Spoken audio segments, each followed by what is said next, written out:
Hello friends, very warm welcome to my business laws channel. Friends, this will be the second video to the chapter Contract of Bailment and Pledge. In the first video, I have covered the part Bailment, and now I will cover in this video class the part or all provisions relating to Pledge. So in the beginning, let us summarize now what I have covered in the last video. First of all, friends, I covered the meaning of the term called bailment as per section 148 of the contract. So, bailment is derived from the French word which is bailer, which means to deliver or to hand over under the contract. Then, friends, I did talk about bailer and bailee. The person who delivers the goods is known as bailer, and the person to whom the goods are delivered is known as bailee.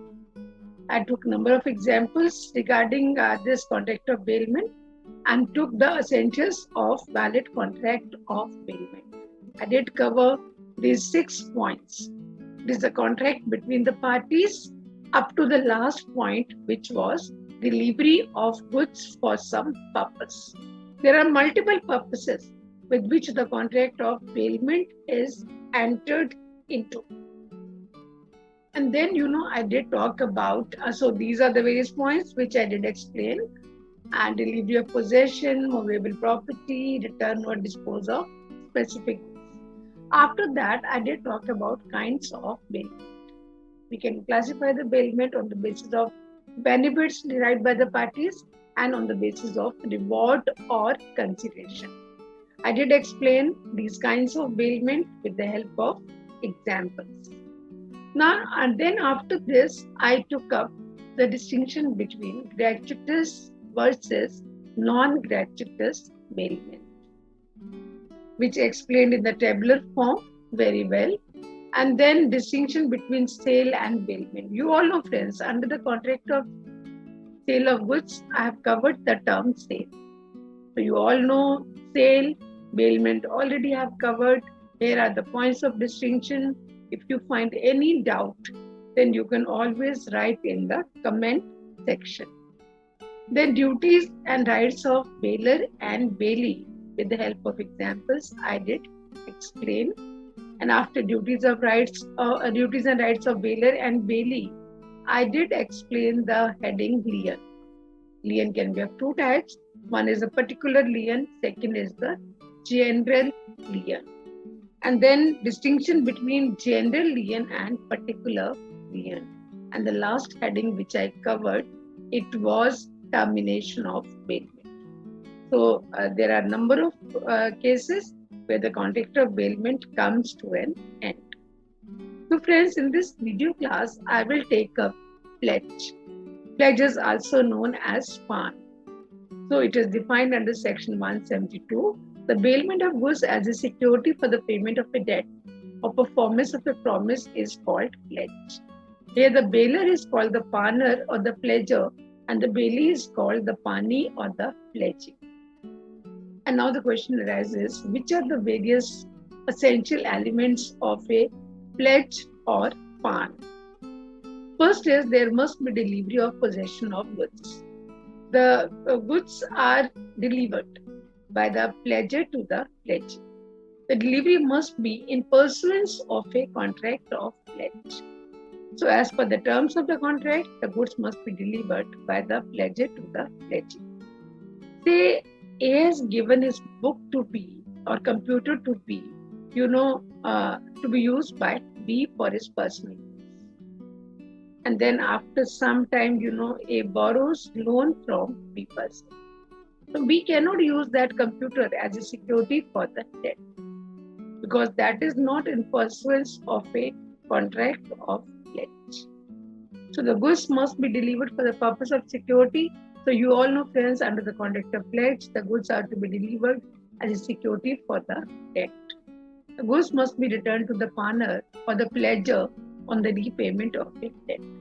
So when after the expiry of the specified period, the pledger or the paner repays the debt, then it becomes the duty of the pledgee or pani to deliver the goods to the paner or pledger. Now, friends, I'll take up the distinction between bailment and pledge. Purpose of bailment is different. Delivery is bailment is the delivery of goods for any purpose, multiple purposes, maybe to change the form or to help the other person or to keep the goods in the safe custody. And pledge is the delivery of goods for a specific purpose only. And you all know that specific purpose is that the goods are to be kept as a security for the debt. And examples, number of examples, friends: repair, change of form, then to help the pledgee person, the bailee person, but here it is to be provided as a security for the repayment of a debt. Then right to sell the goods. The bailer commits default, then the bailee may retain the goods. He has no right to sell the goods. He has the right of lien. You all know this. If the pawnee or the pledger commits default, then the pledgee is entitled to sell the goods after giving a reasonable notice of sale to the pawnee. Right to use the goods. Bailee may use the goods if the nature of transaction so requires. If the goods are delivered by the bailer to the bailee for helping the bailee person, then of course, friends, the goods will be used by the bailee.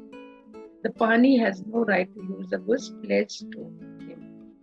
So the basis of distinction are purpose, then example I've given you, right to sell the goods and right to use the goods. And one more point I would like to add here, all bailments are not pledge, but all pledge are bailment. Because bailment has got a wider scope.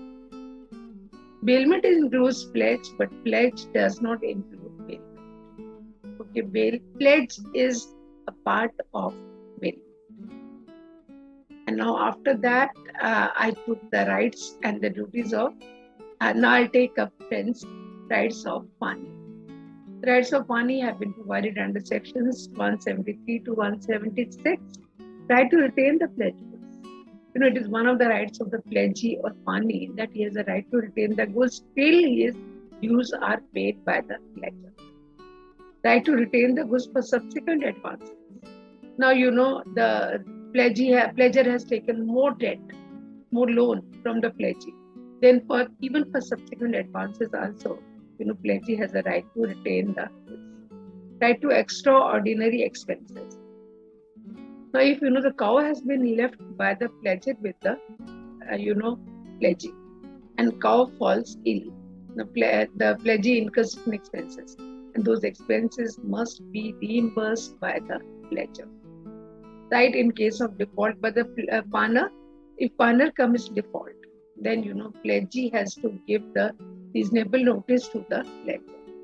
And if after getting reasonable notice, the pledger does not pay the amount of loan, then in that case the pledgee has the right to sell the goods. If the amount is short of, he can file a suit against him for the remaining amount.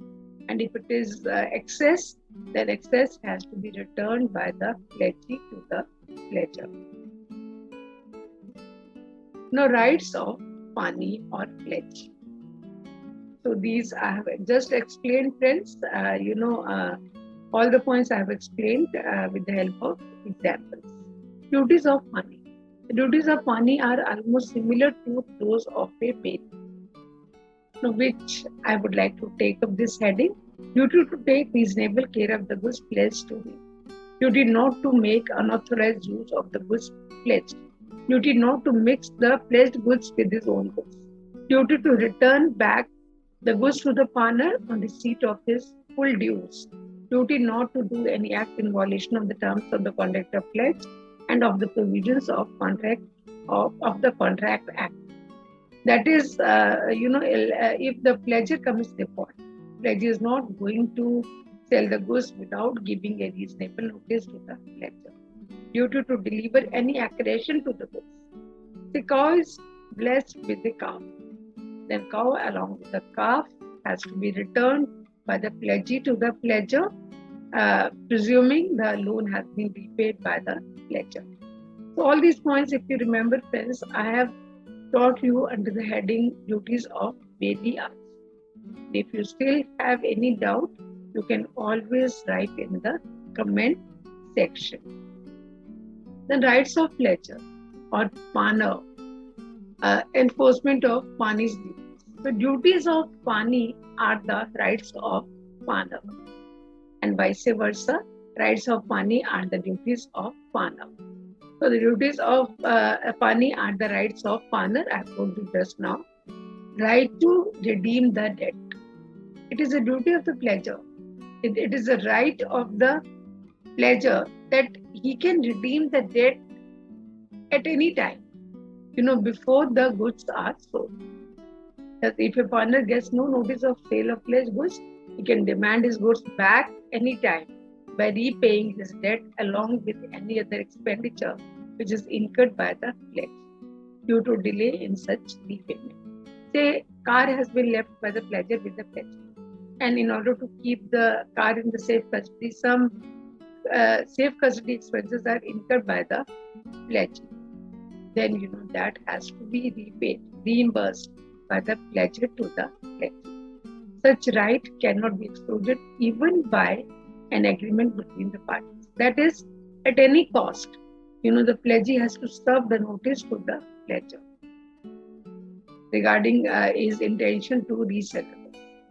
If he does not serve the notice, so this right cannot be excluded even by an agreement between the parties. Now, duties of paner: due to repay the loan on the stipulated date and comply with the terms of the contract. Duty to compensate the pani for any extraordinary expenses. So I have explained with the help of example what do we mean by the term extraordinary expenses. And now, friends, I'm going to take a very, very important heading, which is pledged by non-owners. The general rule of law is, friends, that a person who is non-owner, he or she cannot make a valid pledge. There are certain exceptional cases where this rule doesn't hold good. That is, non-owner can also make a valid pledge.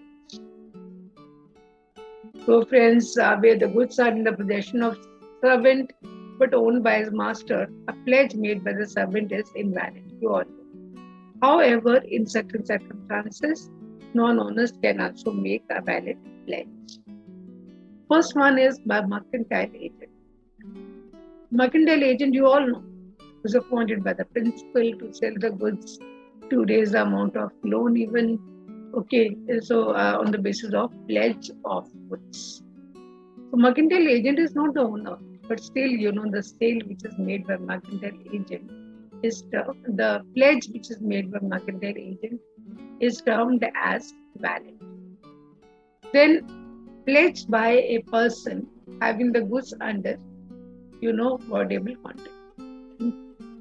So, friends, you all know, under the Indian Contract Act, I have taught you the chapter 3 consent. When consent is caused by coercion and influence, fraud and misrepresentation, then the contract becomes void. Say, for example, friends, A is owner of motorbike. B has he has got the possession of motorbike from A at the point of listing. He told him that you sell me this motorbike which is worth rupees 1 lakh for 60,000 rupees, otherwise I'll kill you. Now A has forcibly, B has compelled A to give the possession. Now B is possessing the motorbike under wordable contract. So now there are two options available to A. He can affirm the contract or he can put an end to the contract. Now he exercises this option. It takes time. And now in the meantime, what happens? B sells and pledges that motorbike with seekers, and C acts in good faith. Then we have here, the condition is the pani must have acted in good faith and without the notice of the paner's defect of title. C acts in good faith. C is the pani here, the example which I have given you. C acts in good faith and he has no notice of defective title of the paner, that is B in our case. So pledge which is made by the person who is having the possession of goods under wordable contract will be termed as valid. Now, friends, the next one is pledge by the person having limited interest. Even friends, the person who has the limited interest. Say in this example, let me continue with the same example. Or let me take some different example to explain this. A tailor has, uh, a person has given his length of cloth to B person. B is a tailor, A is the customer. And stitching charges are 2,000. A has to pay 2,000 rupees to B. And then only the B will give the stitched cloth to A person. Now, he has not paid yet. Now, B can pledge these goods to the extent of limited interest, which is 2,000. If B pledges, then B will be known as pledger, and the person with whom the goods stitched cloths are pledged will be known as pledge. So B is not the owner. Still, the pledge which is made by him will be termed as valid pledge. Then pledge by a person in possession of goods after sale. Friends, when we talk about sale and agreement to sell, both the terms I have taught you under the Sale of Goods Act 1930. In case of sale, the ownership is transferred from the seller to the buyer, at the time of formation of contract. So we are saying that it is a sale which has taken place between the buyer and the seller. And so after sale, the goods are still in the possession of seller. Okay, and seller has pledged the goods. Then the other person, Pani, has acted in good faith. Okay, he has no knowledge of the previous sale. Then this pledge by seller will be termed as valid. Now let us take another point, which is fifth point, which is pledge by a buyer in possession of goods under agreement to sell. Under an agreement to sell, the ownership is with the seller, but possession is with the buyer, we are presuming. What buyer has done is, friends, buyer has pledged these goods with C person. And C acts in good faith. C is a Pani and B is the Pana. C acts in good faith. He has no knowledge of the title of the pledger.